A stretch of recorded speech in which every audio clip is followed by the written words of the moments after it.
All right, this is a busy slide. I'm just going to blow through it for you really quickly. So remember, the liver is important in steroid metabolism, cholesterol metabolism, one of those being growth hormone. And so lower levels of growth hormone, and IGF-1, which is linked heavily to growth hormones. So when I run panels for this, I'll look at not just growth hormone, but also levels of IGF-1 for people. And IGF-1 is a really good proxy for how healthy your growth hormone system is. People with low levels of growth hormone will have lower levels of IGF-1. Now, you don't want to have too much IGF-1, but you also don't want too little bit of it. And that's because of this is one of the reasons. But fewer osteoblasts are made, which means your bone health is poor. And I don't know if you remember from one of my other talks when we talked about exercise, but bone health is super important for brain health. And we're going to get into why briefly later. Parathyroid hormone you may have heard of. This is key to bone health, and it regulates your calcium balance in your serum.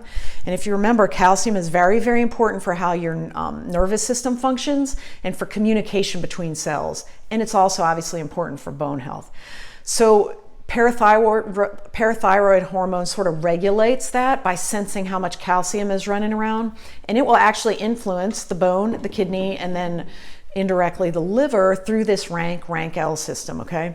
And remember, RANK-L, that ligand that upregulates the gene that causes pro-inflammation, is associated with inflammation, and this is upregulated with bad liver health, and it's part of the tumor necrosis factor alpha superfamily.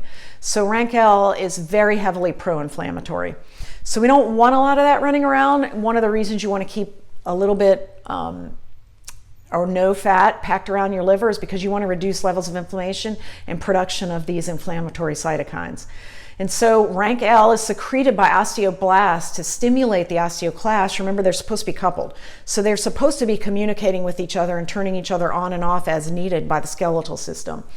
But if you've got a heavy amount of inflammation because the liver's insulin resistant and packed with fat, then you're going to have an altered balance because there's going to be more RANK-L and more inflammation.